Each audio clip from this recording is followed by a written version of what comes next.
Hi guys, welcome to civil engineering whole solution. I professor Kamlesh Dhone और आज के lecture में मैं आप लोगों के साथ डिस्कस करने वाला हूं सेंटर ऑफ ग्रेविटी के कुछ कॉन्सेप्ट्स और कुछ न्यूमेरिकल्स। तो चलिए हम लोग आगे बढ़ते हैं। अब जैसा कि मैंने आप लोगों को पिछले लेक्चर्स में सेंटर ऑफ ग्रेविटीज के बारे में पूरा फॉर्मुलेशंस वगैरह बताया था, आज हम लोग न्यूमेरिकल पे डिस्कशन करेंगे। तो न्यूमेरिकल पे क्या किस तरीके से डिस्कशन करने वाले हैं हम उसकी बात करते हैं। तो जैसा कि जो हमारा डिस्कशन है वो किस चीज पे बेस्ड है, तो हम उस पे आगे बढ़ते हैं।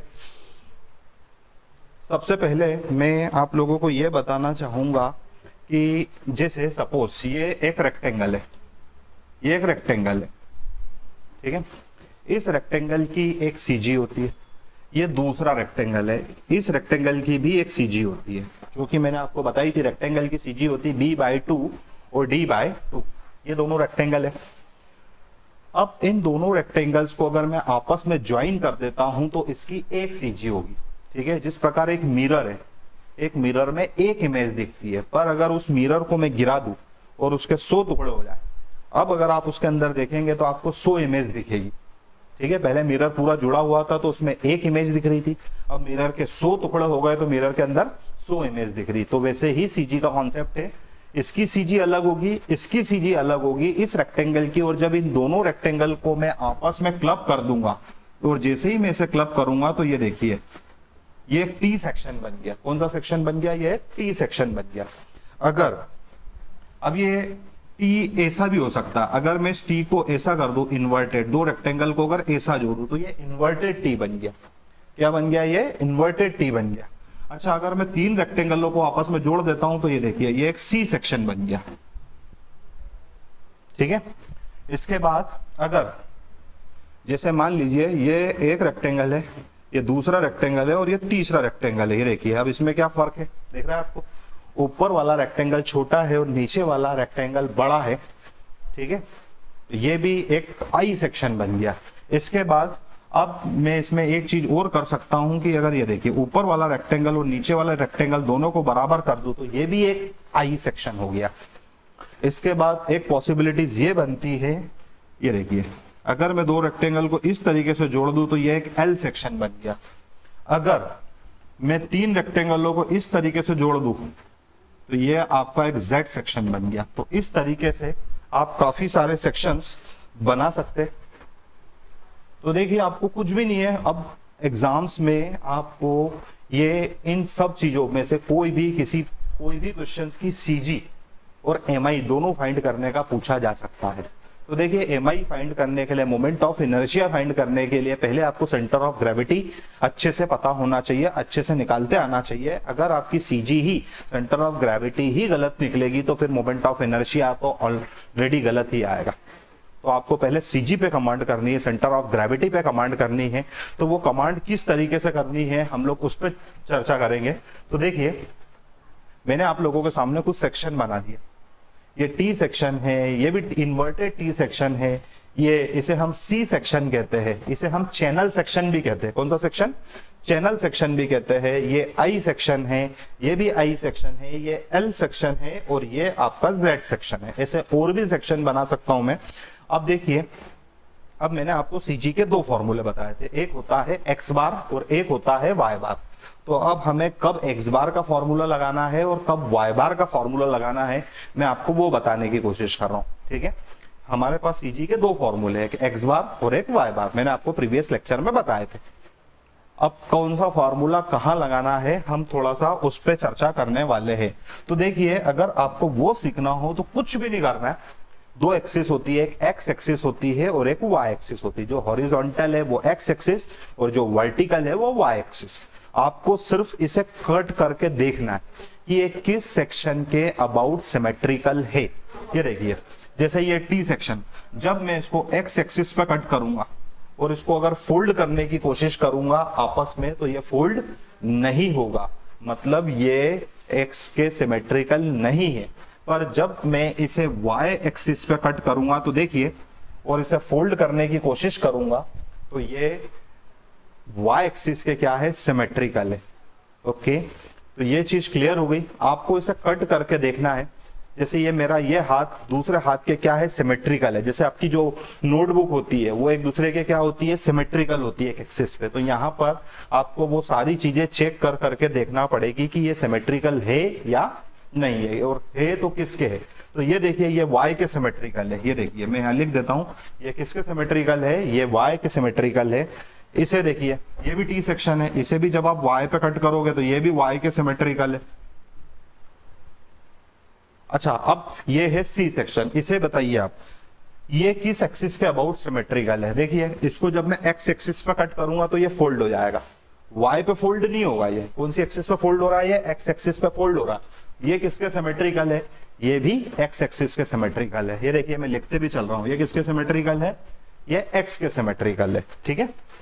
अच्छा ये देखिए इसे आप y पे कट करिए, ये y पे फोल्ड हो रहा है, पर ये x पे फोल्ड नहीं हो रहा है क्योंकि ये रेक्टेंगल छोटा है और ये रेक्टेंगल बड़ा है। ये भी किसके सिमेट्रिकल है, ये y के सिमेट्रिकल है।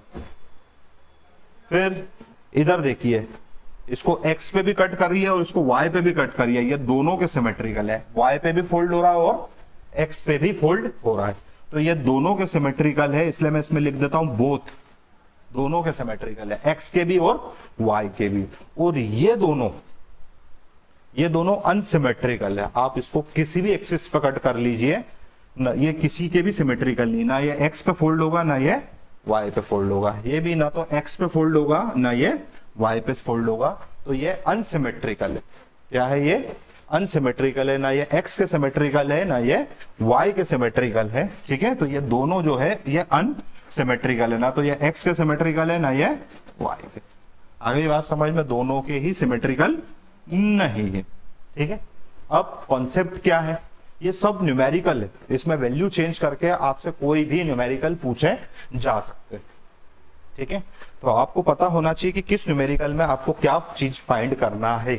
तो अब देखिए मैं आपको एक बहुत अच्छी ट्रिक बताता हूं जिससे आप किसी भी सवाल को बहुत इजीली फाइंड कर सकते हो। ये देखिए कॉन्सेप्ट समझिए, आपके पास दो फॉर्मूले हैं, एक एक्स बार का और एक वाई बार का, ठीक है।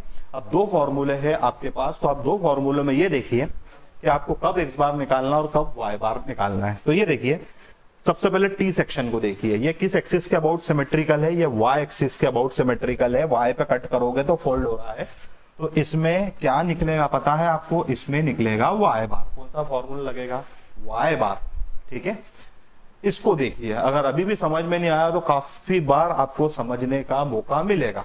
अब इधर देखिए ये किसके सिमेट्रिकल है, ये y के सिमेट्रिकल है। y एक्सिस पे कट करो तो फोल्ड हो रहा है, ये x एक्सिस पे ये फोल्ड नहीं हो रहा, ठीक है। फोल्ड का मतलब ये होता है कि ये एक दूसरे को छुपा ले, देख रहा है। ये देखिए ये भी y के सिमेट्रिकल है, तो यहां पर भी क्या फाइंड करना है आपको, y बार। कौन सा फॉर्मूला लगेगा, y बार। अब इसको देखिए सी सेक्शन को, ये x के अबाउट सिमेट्रिकल है। देखिए x पे कट करूंगा तो ये फोल्ड हो रहा है, y एक्सिस पे फोल्ड नहीं हो रहा है, इसलिए इसमें कौन सा फॉर्मूला लगेगा, x बार, ठीक है। मतलब जिसके सिमेट्रिकल होता है, x के होगा तो x बार निकलेगा, y के होगा तो y बार निकलेगा। अब आप मुझे ये बताइए ये किसके सिमेट्रिकल है। ये देखिए ये थोड़ा सा डिलीट हो गया, मैं इसे वापस से बनाता हूं। हाँ ये किसके सिमेट्रिकल है, अब आप बताइए कमेंट करके, ये किसके सिमेट्रिकल है। सीधी सी बात है, ये भी y के सिमेट्रिकल है। ये देखिए तो इसमें भी क्या निकलेगा, कौन सा फॉर्मूला लगेगा, क्या निकालना पड़ेगा, y बार।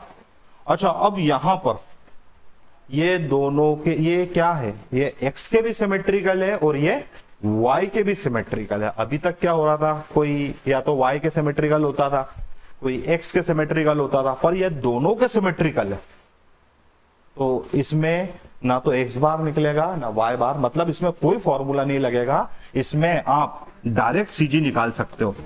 क्या निकाल सकते हो, डायरेक्ट सेंटर ऑफ ग्रेविटी। किस कॉन्सेप्ट से, वही हाफ वाले कॉन्सेप्ट से। जो रेक्टेंगल की सीजी होती है ना, b है तो b/2 और d है तो d/2, ठीक है। अभी हम जब न्यूमेरिकल को डिस्कशन करेंगे, सॉल्व करेंगे, तो मैं आपको और अच्छे से बताऊंगा इस चीज के बारे में। बार बार हर टाइप का न्यूमेरिकल हम यहाँ पर डिस्कस करने वाले। अब इसे देखिए, ये है L सेक्शन और ये है Z सेक्शन। ना तो ये X के सिमेट्रिकल है ना ये Y के, ये दोनों को हम अनसिमेट्रिकल सेक्शन कहते हैं। तो अनसिमेट्रिकल सेक्शन है, ना तो ये x के सिमेट्रिकल है ना ये y के, तो इसमें दोनों चीजें निकलेगी, x बार भी और y बार भी। आया समझ में? और यहाँ पर भी x बार भी लगेगा और y बार भी, मतलब दोनों फॉर्मूले लगेंगे। आ गई बात समझ में? तो कब x बार का फॉर्मूला लगाना है, कब y बार का फॉर्मूला लगाना है, कब कोई फॉर्मूला नहीं लगाना है, या कब दोनों फॉर्मूले लगाना है, ये कॉन्सेप्ट मैं आपको अच्छे से बता चुका हूं। न्यूमेरिकल सॉल्व करने से पहले आपको ये कॉन्सेप्ट पता होना चाहिए। और एक चीज और कि ये जो मैंने बनाया है इसी में वैल्यूज डाल के आपको न्यूमेरिकल दे दिए जाएंगे, इनकी सीजी फाइंड करने के लिए और इसकी एमआई फाइंड करने के लिए, सेंटर ऑफ ग्रेविटी और मोमेंट ऑफ इनर्शिया। तो अभी हम सेंटर ऑफ ग्रेविटी पे फोकस करेंगे, फिर जब हमारी इसमें कमांड हो जाएगी फिर हम लोग मोमेंट ऑफ इनर्शिया को फाइंड करेंगे। तो कुछ इस तरीके से हम लोग आगे बढ़ेंगे, ठीक है? तो आई थिंक आपको ये अच्छे से क्लियर हो गया होगा। अब हम एक न्यूमेरिकल से शुरुआत करते हैं। मैं आपको सारे न्यूमेरिकल बताऊंगा, सारे न्यूमेरिकल। अभी मैं सबकी सीजी सिखाऊंगा आपको। और देखिए आपको इन सारे न्यूमेरिकल्स में, ये सारे एक तरीके से देखा जाए तो न्यूमेरिकल ही है, आपको वैल्यूज दे दी जाएगी इसके साथ। अच्छा, न्यूमेरिकल शुरू करने से पहले मैं आपको एक कॉन्सेप्ट और बता दूं जो कि आपको पता होना चाहिए। वो कॉन्सेप्ट ये है कि आपको इसके नेम पता होना चाहिए। नेम कैसे? देखिए, जैसे मैं एक बहुत अच्छी चीज बताने वाला हूं। ये आई सेक्शन है, देख रहा है आपको? इसमें टॉप पे भी रेक्टेंगल है, बॉटम पे भी रेक्टेंगल है और बीच में भी रेक्टेंगल है, ठीक है? दिख रहा है ना आपको? 3 रेक्टेंगल, इसमें 2 ही दिख रहे हैं, 2, इसमें भी 2 रेक्टेंगल, इसमें 3 है ना? तो आपको सिर्फ ये पता होना चाहिए। मैं इसको नेक्स्ट पेज पे बना देता हूं ताकि आपको समझने में और आसानी रहे। ये देखिए, जैसे मैंने कोई भी एक आई सेक्शन बना दिया, मान लीजिए। आपको सिर्फ ये बता रहा हूं मैं कि ये जो इसको कहते क्या है, आपको ये पता होना चाहिए। ये जो टॉप वाला पार्ट है इसको कहते हैं हम फ्लेंज, और ये टॉप पे है तो इसका नाम हो गया टॉप फ्लेंज, ठीक है? टॉप पर है तो इसका नाम हो गया टॉप फ्लेंज। और ये जो बीच वाला पार्ट है इसे हम वेब कहते हैं। क्या कहते हैं? वेब।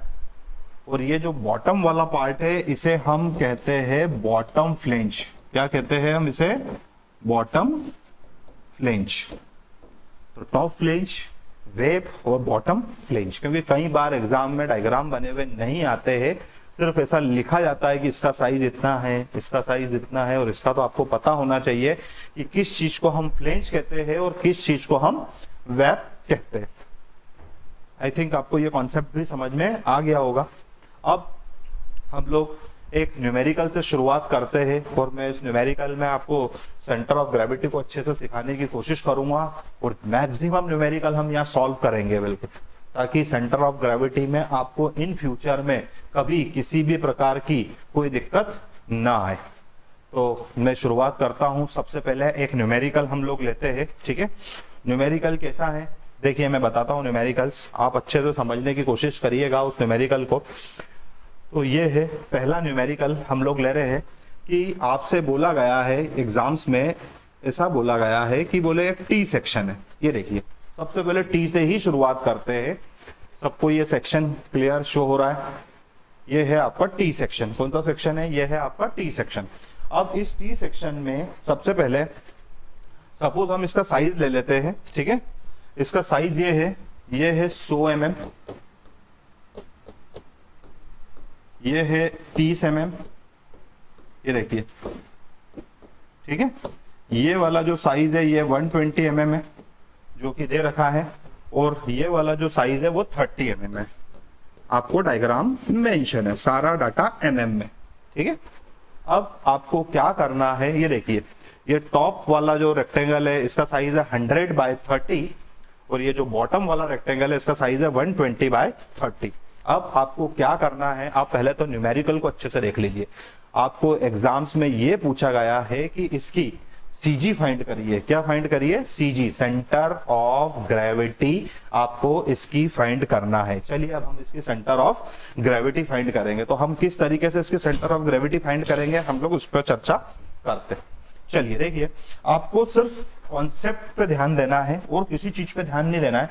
सबसे पहले कॉन्सेप्ट में ऐसा ध्यान देना है कि आप मुझे ये बताइए कि अभी हाल मैंने आपको ये चीज सिखाई थी कि ये टी सेक्शन है और ये किस एक्सिस के अबाउट सिमेट्रिकल है, ये x के अबाउट सिमेट्रिकल है या ये y के अबाउट सिमेट्रिकल है। तो आपको बताया था मैंने ये किस एक्सिस के अबाउट सिमेट्रिकल है, ये है y एक्सिस के अबाउट। देखिए ना y पे कट करेंगे तो ये फोल्ड हो रहा है, किसके अबाउट सिमेट्रिकल है, y के।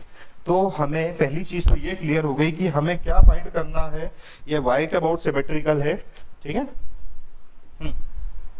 तो हमें क्या फाइंड करना है, हमें फाइंड करना है y बार। ये देखिए फॉर्मूला हमें समझ में आ गया कि हमें क्या फाइंड करना है, y बार, जो कि मैंने यहाँ लिख दिया है, ठीक है। मैं थोड़ा सा इसे नीचे लिख देता हूं ताकि आप लोगों को कुछ समझने में दिक्कत ना हो। ये देखिए मैं इसे डिलीट कर देता हूं और मैं थोड़ा सा नीचे लिख देता हूं ताकि किसी को किसी भी प्रकार की दिक्कत ना हो। हमें यहाँ पर फाइंड करना है y बार, ठीक है।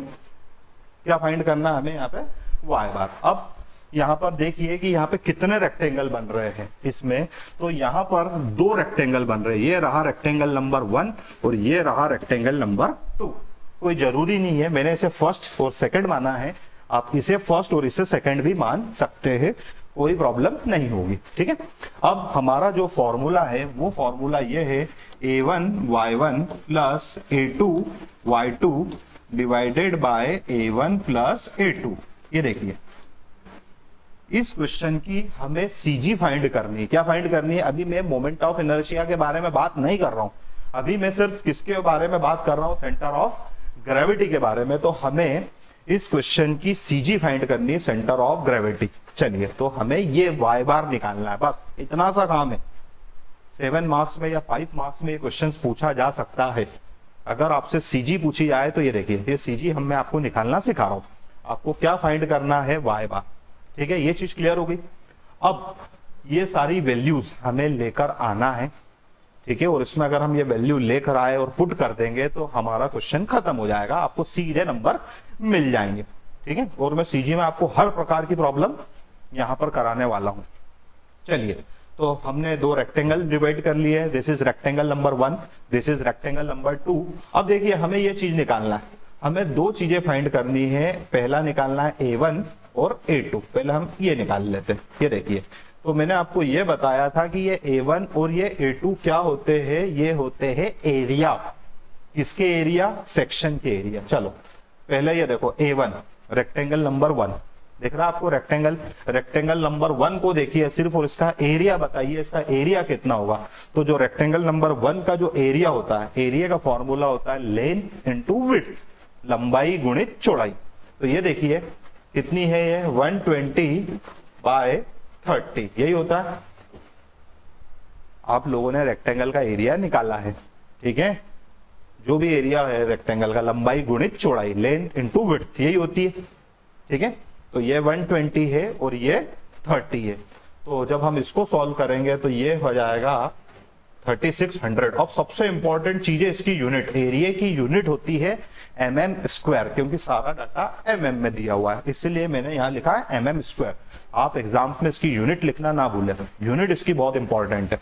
अगर मीटर में डाटा दिया रहेगा तो आपको मीटर स्क्वायर लगाना है, सेंटीमीटर में डाटा दिया रहेगा तो सेंटीमीटर स्क्वायर लगाना है, और अगर mm में डाटा दिया है तो mm²। बिल्कुल आप इसकी यूनिट ना भूलें क्योंकि यूनिट्स का मार्क्स कटेगा, समझ में आया। तो एरिया की यूनिट होती है mm², ठीक है। चलिए अब सेकंड एरिया क्या है, a2। सेकंड नंबर का रेक्टेंगल देखिए, उसका एरिया कितना है, तो सेकंड नंबर का जो है 100 बाय 30, यही है। तो 100 बाय 30 को जब आप कैलकुलेटर से कैलकुलेट करेंगे तो ये आ जाएगा 3000 mm²। ये 2 एरिया आ गए, a1 और a2। ये a1 a2 हमने निकाल लिया है। अब हमें क्या चाहिए, अब हमें 2 चीजें और निकालना है, और वो 2 चीजों के नाम ये है, मैं कलर चेंज कर देता हूं ताकि किसी भी प्रकार का कोई कंफ्यूजन किसी बच्चे को ना रहे। अब हमें निकालना है y1 और y2, ठीक है। चलिए अब हम जब y1 और y2 निकालते हैं तो अब सबसे पहली और सबसे इंपॉर्टेंट चीज जो आपको ध्यान रखना है वो क्या है, इधर समझिए। आपको रेक्टेंगल की सीजी का फॉर्मूला मालूम होना चाहिए। मैंने बताया था आपको पिछले लेक्चर में, ये रेक्टेंगल की सीजी का सिंपल सा कॉन्सेप्ट है, हाफ होती है हाफ। b है तो b/2 और d है तो d/2, बस कोई भी बच्चा अगर सीखना चाहता है तो सिर्फ इतना सा कॉन्सेप्ट याद रखे कि रेक्टेंगल की सीजी क्या होती है, हाफ। कितनी होती है, हाफ। ठीक है, ये रेक्टेंगल की सीजी होती है। आपको सिर्फ इतना सा कॉन्सेप्ट याद रखना है। ठीक है, बी है तो b/2 और डी है तो d/2। चलिए, हाँ, अब एक चीज और, y जब भी आप निकाल रहे हो y1 और y2, तो y जब भी आप निकालोगे, मैंने आपको बताया था this is centroidal distance. y निकालते हैं x से और x निकालते हैं y से, ये ध्यान रखना। जब भी आप y निकालोगे तो आपको कौन सी एक्सिस पे खड़े रहना है, x एक्सिस पे। ये देखिए, यहां खड़े रहना है, यही है x एक्सिस। y जब भी निकलेगा आपको x एक्सिस पे खड़े रहना है। ठीक है, और डिस्टेंस कैसे लेना है, परपेंडिकुलर। ये देखिए, x एक्सिस में भी हम कहां खड़े रहेंगे, बेस पर। कहां पर, बेस पर। ठीक है, जब भी कॉन्सेप्ट को मैं फिर से रिपीट कर रहा हूं कि y जब भी निकालते तो हम x एक्सिस पे खड़े रहते हैं, ये रही x एक्सिस, और x एक्सिस में भी कहां पर खड़े रहते हैं हम लोग, बेस पर। कहां पर खड़े रहते हैं हम लोग, बेस पर। ये देखिए, ये रहा बेस पर। और डिस्टेंस हमें परपेंडिकुलर लेना है। कैसे लेना है, परपेंडिकुलर। चलिए, मैंने ये बना दी लाइन। अब यहां खड़े आप लोग, अब आप पहले नंबर वाले रेक्टेंगल को देखिए। ये देखिए, इसकी डिस्टेंस कितनी है, इसकी हाइट कितनी है, सिर्फ पहले नंबर वाले को y1 निकाल रहे 120, तो 120 की सीजी कितनी होगी, मैंने आपको बताया सीजी का कॉन्सेप्ट, रेक्टेंगल की सीजी हाफ होती है। तो आप कुछ मत करिए, बस 120 का हाफ कर दीजिए, और 120 का हाफ होता है 60, और यूनिट होगी mm स्क्वायर मत लगा देना, वो एरिया की थी। ठीक है, 60 mm। ये हो गई आपकी, ये निकल गया आपका y1। कुछ भी नहीं करा, ये 120 है तो 120 का half is equal to 60 mm। ठीक है, चलिए आगे बढ़ते हैं। अब हमें y2 निकालना है, पर हमें खड़े यहीं रहना है x एक्सिस में, बेस पर। ये देखिए, अब ये डिस्टेंस कितनी है, दिख रहा है आपको कितनी है, ये सेकंड नंबर वाले रेक्टेंगल की ये है। हम यहाँ खड़े हैं और ये जो डिस्टेंस है ये कितनी है, ये है 30 mm। कितनी है, तो इसकी सीजी कितनी होगी, 30/2। कई बच्चे इतना लिख के छोड़ देते हैं, जो कि गलत है। आप यहां पर खड़े हो, आपने खुद बोला है। ठीक है, यहां खड़े हो आप बेस पर, आपने 30/2 तो कर लिया, पर यहां तक पहुंचने के लिए आपको 120 को और ऐड करना पड़ेगा। मैक्सिमम बच्चे यही गलती करते हैं। ये देखिए, 120 को क्यों ऐड करा आपने, पिछली बार तो ऐसा कुछ भी नहीं करा था, क्योंकि पिछली बार हम लोग ऑलरेडी उस एक्सिस तक पहुंच रहे थे। देखो ना, 120 का हाफ, और इस बार चूंकि 2 नंबर वाला रेक्टेंगल दूर है तो 30/2, और प्लस यहां तक पहुंचने के लिए ये देखिए इस एक्सिस तक आपको 120 को ऐड करना पड़ेगा। तो 30/2 प्लस 120, तो जब हम इसको कैलकुलेट करेंगे तो ये आएगा 135। ठीक है, अब आई थिंक आपको y1 और y2 अच्छे से समझ में आया होगा, और अगर किसी कारण से ये समझ में नहीं आया होगा तो अभी हम और न्यूमेरिकल प्रैक्टिस करेंगे। जब तक आपको अच्छे से समझ में नहीं आएगा मैं तब तक आपको ये कराऊंगा बिल्कुल। ठीक है, और आपको प्रैक्टिस क्वेश्चंस भी दूंगा घर के लिए। तो ये 135 mm। अब ये चारों वैल्यू को ले जाकर जब आप यहां पर पुट करोगे, ठीक है, और कैलकुलेटर से सॉल्व करोगे, ये देखिए मैं बता देता हूं, तो फाइनली आपके पास एक सीजी निकल कर आएगी। ये सारी वैल्यू, जैसे a1 कितना है, आप यहां पर ब्रैकेट का यूज करिएगा, 3600। a1 की वैल्यू पुट करिए, y1 कितना है, वो है 60, फिर प्लस लगाइए, फिर a2 कितना है 3000 लिखिए, फिर y2 कितना है 135। हम कुछ भी नहीं कर रहे, हम सिर्फ वैल्यू पुट कर रहे हैं, divided by a1 plus a2। ये देखिए, a1 है 3600 और a2 है 3000। और इस पूरी चीज को जब आप कैलकुलेटर से सॉल्व करेंगे, अब इसको सॉल्व करना भी केयरफुली है, इसीलिए मैंने ब्रैकेट लगाया है। पहले आप अंदर वाले को सॉल्व करिए, फिर प्लस लगाइए, फिर ये ब्रैकेट इनको सॉल्व करिए, दोनों को ऐड कर दीजिए और डिवाइडेड बाय, ये जो दोनों को ऐड करके डिवाइड कर दीजिए, तो आपके पास एक फाइनली सीजी निकल कर आएगी। मैं डायरेक्ट लिख रहा हूं क्योंकि मेरे पास सॉल्व है, आप इसको सॉल्व करिएगा और कमेंट को आंसर में बताइएगा। तो जो फाइनली जो हमारे पास जो आंसर निकल कर आया है, जो y बार का जो आंसर है, मैं वो लिख रहा हूं। अब इस पूरी चीज को जब आप सॉल्व करेंगे तो ये देखिए कितना आ रहा है, मैं यहां लिखता हूं। तो जो फाइनली जो y बार आ रहा है मेरे पास, वो आ रहा है 94.1 mm, और यही क्या है हमारा आंसर। यही हमारी सीजी है, सेंटर ऑफ ग्रेविटी है 94.1। आपको इसे तब तक प्रैक्टिस करना है जब तक आपका यह आंसर ना आए। आई थिंक आपको अच्छे से समझ में आया होगा। और ये जो कई बच्चों को ये लग रहा है कि सर ये 94.1 mm जो हमने निकाला ये है क्या, तो ये देखिए, ये रहा टी सेक्शन, मतलब बेस से इसकी जो सीजी है, ये देखिए ये कितनी डिस्टेंस पर है, ये है 94.1 mm डिस्टेंस पे, इतनी हाइट पर इसकी टी सेक्शन की क्या है सीजी।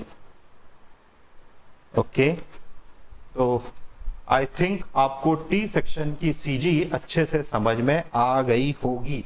ठीक है, एग्जाम्स में इसका मोमेंट ऑफ इनर्शिया भी पूछा जाएगा, पर मोमेंट ऑफ इनर्शिया जब सही निकलेगा जब आपकी सीजी एक्यूरेट निकलेगी, तो उसके लिए पहले सीजी पे कमांड होना चाहिए, इसीलिए मैं पहले सीजी पे कमांड बनवा रहा हूं आपकी। ठीक है, और अगर एग्जाम में सिर्फ सीजी पूछी गई है तो आप यहां तक करिए, बिल्कुल एक्यूरेट नंबर मिलेंगे आपको 94.1।